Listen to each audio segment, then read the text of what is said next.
Donc bonjour à tous. On est à une semaine plus tard après le test au niveau de comment dormir en conscience. Donc après avoir essayé plusieurs techniques différentes, c'est-à-dire les premières techniques étaient de méditer et d'essayer de s'endormir tranquillement tout en restant conscient. Ça a marché plus ou moins, c'est-à-dire que je piquais souvent comme ça dans le sommeil.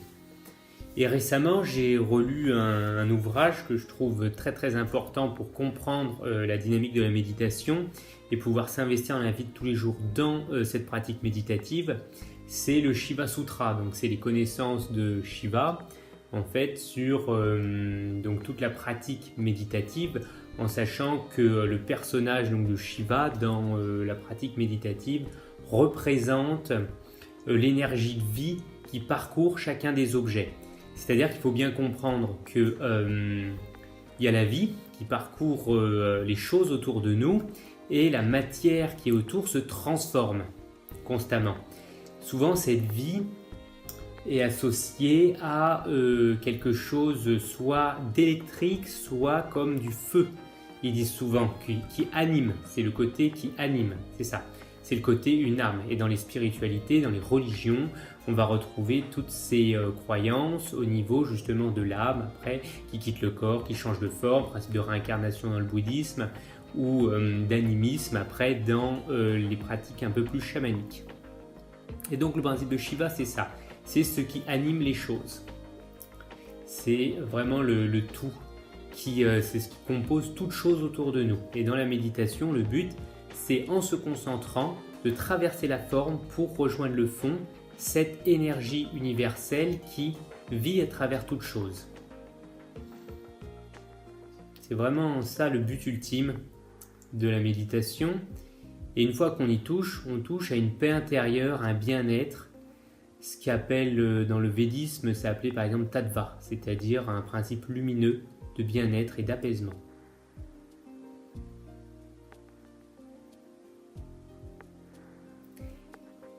Si on arrive à le toucher une fois, par exemple, grâce à une méditation, si on arrive à le toucher après 2, 3, 4, 5, 10 fois, après de multiples méditations, si on arrive à le faire perdurer dans le temps, il y a de grandes chances que notre vie en soit baignée. Et dans les Shiva Sutras, justement, ce qui est expliqué, c'est que cet état d'union avec ce qui anime la vie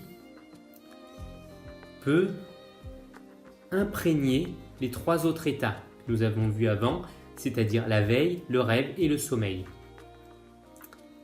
C'est-à-dire, c'est vraiment le principe de toucher à la grâce, à cette paix, à ce bien-être absolu, à cette sensation de vie à l'intérieur de toutes les choses, à travers les objets extérieurs, donc à travers la veille, à travers nos pensées, notre façon d'être, à travers le rêve, et à travers notre façon de nous concentrer, d'être à chaque instant, et donc dans le sommeil.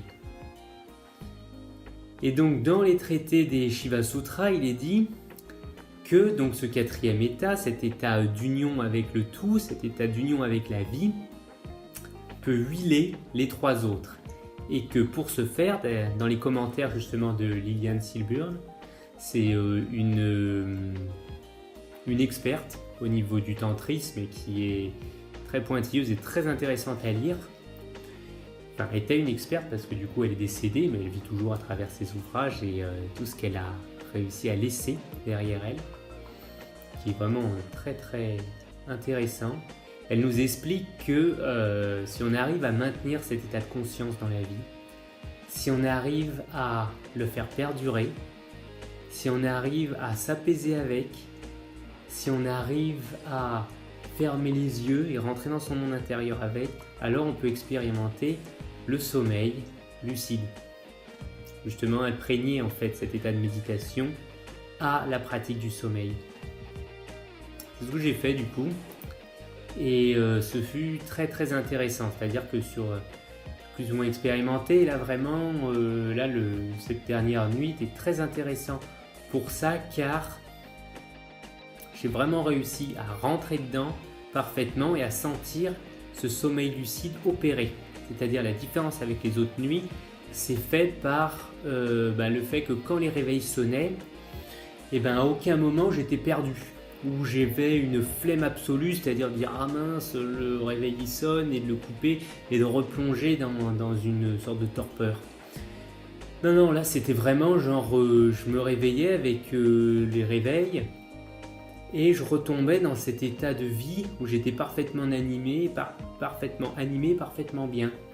C'était très agréable et en même temps du coup on reste très vif au niveau de l'esprit, c'est-à-dire que le temps de sommeil diminue, c'est-à-dire que là j'étais sur une nuit concrètement où j'étais inactif au repos qui a duré à peu près je pense 5-6 heures, où j'étais parfaitement bien, ou alors chaque réveil toutes les 2 heures comme ça, juste fait l'arrêter et j'étais totalement en paix avec moi-même, totalement réveillé, avec cet esprit qui est clair et ce corps, cette sensation à l'intérieur de soi qui vit. Et aucun moment où on est pâteux, où on est comme quand on se réveille après un sommeil très profond, on a été complètement absent. Du coup, cette impression d'avoir toujours été là, c'était vraiment très riche et ça a enrichi encore ma journée aujourd'hui. Donc, je vais continuer cette pratique. Et pour ceux qui veulent essayer et donc qui ne connaissent pas la méditation, ce que je leur propose, c'est comme j'ai proposé avant, c'est-à-dire le principe du bain déjà, donc de se relaxer et de rentrer dans cet état de ah ben là je suis bien, cette sensation de vie. Ce pourquoi dans beaucoup de traditions, par exemple notamment bouddhistes, mais qu'on retrouve aussi dans le védisme, ils associent ça donc ce qu'on appelle le vajra, c'est-à-dire l'éclair, le côté un peu électrique, c'est que c'est une sensation de vie comme ça qui est comme une pulsation, ce que les tantriques appellent la spanda, c'est-à-dire la vibration, le frémissement. Et on ressent ça, c'est-à-dire ce frémissement de vie, c'est un peu comme un contact amoureux, on pourrait dire, où on rencontre, on s'approche en fait de l'être aimé, et du coup on a ce frémissement, ce désir, cette envie, mais qui est non nommé, qui est part à travers, qui est au-delà de la matière. C'est vraiment une sensation comme ça, un courant qui passe entre les deux êtres. Et c'est vraiment ça en fait à cultiver à travers toute chose dans notre vie de tous les jours. Cette vibration d'amour. Ce que Daniel Audier appelle justement le frémissement du cœur. Et ce que certains mystiques comme Kalata a appelé le Spandakarika, le frémissement du cœur. C'est vraiment cet état qu'il faut généraliser et que du coup la pratique du sommeil lucide permet de maîtriser dans la continuité. Car avant, j'avais tendance à le vivre pendant un instant, puis à penser à autre chose et à passer à autre chose, puis après à le revivre, à penser à autre chose et à passer à autre chose. Et tous ces états en fait intermédiaires qui se suivent, ça crée une fluctuation au niveau de mon état d'être. Alors que là, avec le sommeil, on atteint vraiment un état de concentration intense dans cet état où on est parfaitement bien et qui se maintient après au réveil. Et du coup, on n'a pas tendance à regarder sa montre ou autre. Quand par exemple on médite ou on fait une activité, on le fait, on est à fond. On est concentré dans cette vie qui anime notre activité. Et après, quand on passe à autre chose, c'est cette vie qui nous anime, on suit ce train. Sans être comme un passager un peu détaché de cette vie qui essaye de courir et de le rattraper. On est juste parfaitement bien à l'intérieur de ce chemin de vie et en train de profiter, d'adorer chaque instant et de les accepter pleinement. C'est une sensation de grâce et de joie qui est très très très intéressante. Je vous remercie de m'avoir écouté. Donc pour ceux qui s'intéressent à essayer de vivre aussi cet état, à pas avoir vécu donc le moment du bain où on est vraiment, pour ceux qui ne pratiquent pas du tout la méditation, dans un état de bien-être, de paix, qu'on ressent cette chaleur, ce bien-être à l'intérieur de soi, l'idée c'est de continuer à le garder et à après aller au lit tranquillement en restant dans cette paix et en s'endormant dans cette paix, en restant le plus concentré possible dans cette paix. Et après, dans votre vie de tous les jours, d'essayer de retrouver cette paix, ce bien-être, ce calme, cette sensation chaleureuse. Si vous arrivez à le garder, à le retrouver dans la vie de tous les jours, c'est très bien. Vous pratiquez la méditation de manière non formel, mais c'est beaucoup mieux parce que du coup ça vous permet de l'imprégner à votre vie.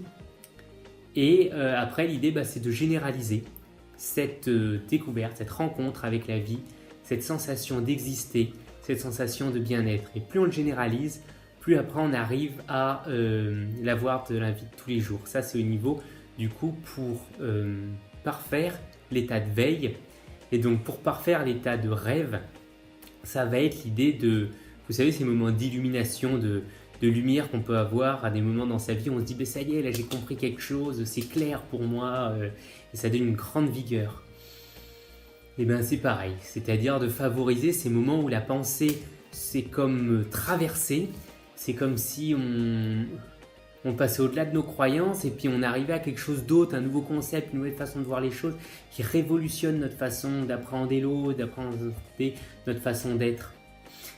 Et donc ça, c'est comment vivre la méditation dans le rêve et donc notre continuum de pensée.